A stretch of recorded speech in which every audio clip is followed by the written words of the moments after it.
Now, in addition to that, in addition to working with individuals and then conducting wealth camps, That's right. you train people to become certified financial coaches, That's right, we do.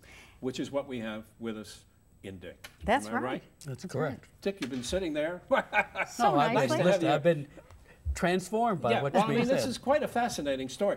Explain to me, Dick is one of your students, is that correct? Yes, I love it. Is that the way to put it? Clients, Well, students? one of our graduates from our Graduate. course. Okay. And his story is wonderful. I'll let him tell it. Yeah. Tell. Well, thank you. I'm a master certified coach, as you said earlier. With You know, I said that, but I don't know what that is. well, I'm going to tell you. Good, okay. That is the highest designation that the International Coach Federation gives for coaches, and I've had that designation for as long as they've awarded it. I think we ought to point out that this deals with coaching business leaders Well, and how to become better business leaders of their company. Isn't that right? Not all coaches do that, but I do. I am an executive coach, and that's been the niche that I have filled for all of these years, over 30. Right. And I kept bumping up against the money question, and as most coaches and most professionals are trained to do, including psychologists, etc., we avoid that subject because we're not licensed to do that, and we're liable to be sued, if as a matter of fact, for recommending financial strategies, for example, that we're not qualified to do. So when I heard about the certified financial coach, and I heard them describing how it bridges this gap, I beat myself right quickly over to Littleton, Colorado, so that I could get a chance to be able to take this from the people that were doing that. And it allows me, being a certified financial coach, to take all of that personal stuff that I get whenever I'm working with someone and to help them to formulate strategies with their lives that they can't, or mostly don't feel they can share with an advisor. And then to help them and elicit from them the kind of conversation they would like to have with an advisor to make sure that money serves them and not the other way around. Because the tendency is to serve money.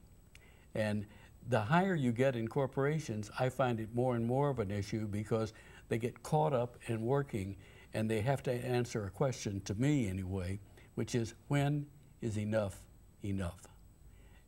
If you only have a certain number of days to live, is it all going to be spent in 50 to 70 hour a week working and not very much spent with other things and other people? What about your art? What about your family? Well, that's part of your art. Yeah. Okay, okay, I see what you. How long did it take you to get this accreditation to be a certified financial coach as well? What kind of process is that? It was about 5 months, 5 or 6 months. So it takes a good while. There's Yes. a lot to it. Yes, yes, and very intense work, yes. Well, this is really a very intriguing story. When you really start digging into it and hear what you do, you realize there's a lot more here than meets the eye. We will look at this much more in depth when we come back in just a moment. Continuing now with our examination of WealthStrong International, this intriguing business headquartered in Littleton, Colorado. Yvonne Ryan, who is the chairwoman of this organization and the managing partner, is with us, along with Dick McCullum. As I pointed out, he is a master certified coach who is now qualified as a certified financial coach as well. He has 2 titles. Let's go back and look at the 2 different ways that you help individuals and groups. We talk about the wealth camp.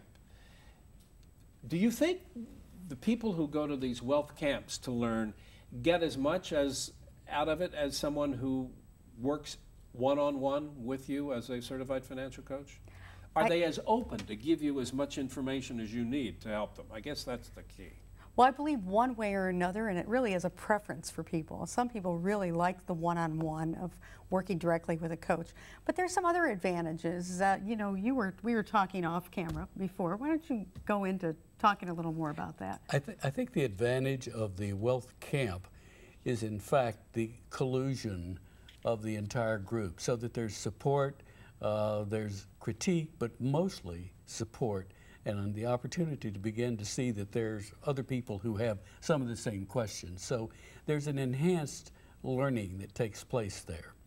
The individual coaching provides something that's a little different whenever people need more privacy, whenever they need an opportunity to be able to get some other things in order at the same time as they're ordering their financial life together. So that's the difference. I can see both sides, Yeah. Right. definitely. And what's interesting about the Wealth Camp is it is a little more structured in regards to the specifics that we would have to be. work on. Sure. Things like how does your money personality work, and what propensities do you have to do certain things? What habits might you have? Ask you a question. The question is, how does your money personality work? I didn't know people had a money personality. What is a money personality? Well, it is a way in which we tend to have certain mannerisms that might be give us more of a tendency to do certain things in a way that could be habits that we tend to have, and maybe they are not as useful to us as we'd like. In other words, you spend money too easily on things that are frivolous? Well, and we do quite a job with assessments too. We use a assessment called the EQI. It's a person's emotional intelligence, and we see how does that factor in. We work with people in regards to many different ways of looking at, again, their personality. Myers-Briggs, some people have heard of those kinds of things. We train our coaches on how to use tools, how to use techniques, how to use coaching in a way that really helps people without guilt, without blame, without shame, to really understand where they're coming from. We use even a 4-quadrant approach where we look not only at a person's personality, we look at how they're dealing with their money, we look at the cultures in which they have grown up with, the money stories, and we also look at the systems themselves and how people may be prone to do certain things because of all those factors.